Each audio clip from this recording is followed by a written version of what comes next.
The last time a Republican presidential candidate won the state of New York in a general election, that was Ronald Reagan back in 1984. Trump says he's going to change that. He's going to do it.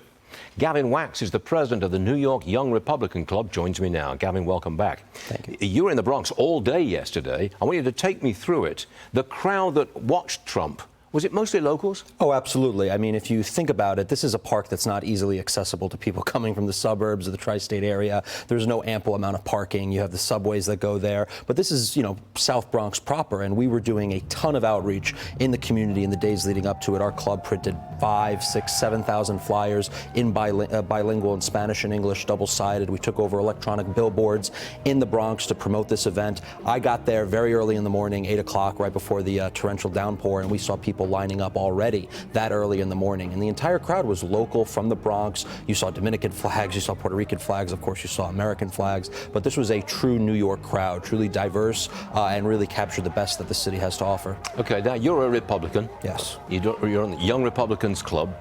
The Trump campaign says, hey, there were 25,000 people at the event last night. Are you a little skeptical of that very high number? Well, listen, I was there, and got to defend it. I have never seen a sea of MAGA hats as big in the city of New York. I will put it that way. I know because we were helping organize that maybe the permit was around 4,000, but police estimated 8 times that amount showed up, and the line outside to get in was bigger than the crowd on the inside. It went back almost a mile, wrapping the park, going into the neighboring areas. So this was a huge crowd, and if anything could be said bad about the event is that not enough people got in when they wanted to, and that was just because it was such overwhelming support for the president. There was a counter-demonstration. Didn't draw many people, and that surprised me. I thought they would marshal loads and loads of protesters to get Trump out, but it didn't happen. Well, this is the pathetic thing. They had been trying to do protests in the days leading up to it. They couldn't muster any support. The day of, they had Richie Torres had a small little presser with maybe 30 people, mostly press. AOC at a town hall with like 12 people half asleep. And then they couldn't even get a real anti-Trump protest there. They basically just rented the Palestinian protests downtown, who are just as anti-Biden as they are Trump. 40 of them showed up, took over Iraq. They were surrounded. We were more worried about our side overwhelming them than them overwhelming us. So these guys are total clowns. They have no political competition. They're not used to the big guy coming to the town, and he totally trumped them. No pun intended. Trump supporters in the Bronx went after New York Congresswoman Alexandria Ocasio-Cortez. Roll that tape, please. Where are you from? The Bronx, actually. I'm originally from the Bronx and from New York. I'm from the Bronx. Right here in the Bronx, New York. This is home, right here. AOC says if you're not a Democrat, you don't belong here in the Bronx. Right. What do you say? I disagree with that. I don't think she should be here in the Bronx. I actually don't know any Democrats living in the Bronx. Look, AOC, look at the tremendous support for Mr. Donald J. Trump. You need to tell her then she need to stay out the Bronx, because look at all the people around. Everybody's here for Trump. I am a Democrat, and I belong here. And who are you voting for? Donald J. Trump.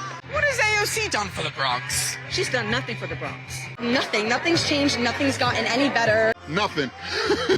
Absolutely nothing. Let her come to the Bronx and let her come among us people that struggle. She doesn't even know what struggle is. You know, Gavin, the Bronx is deep, deep blue. Blue.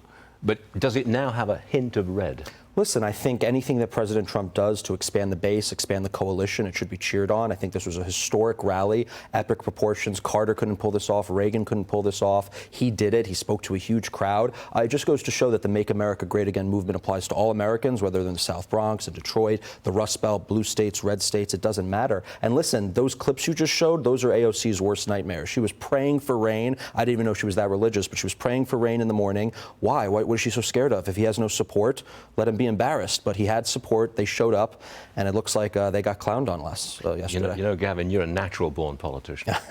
No. You're running for office at some point in my lifetime, and I know it. Listen, we were just happy to have a successful event, make some history, and get support out for President Trump. Natural-born politician. Very well done. Gavin Wax, come back anytime. Thank you, sir. Thank you.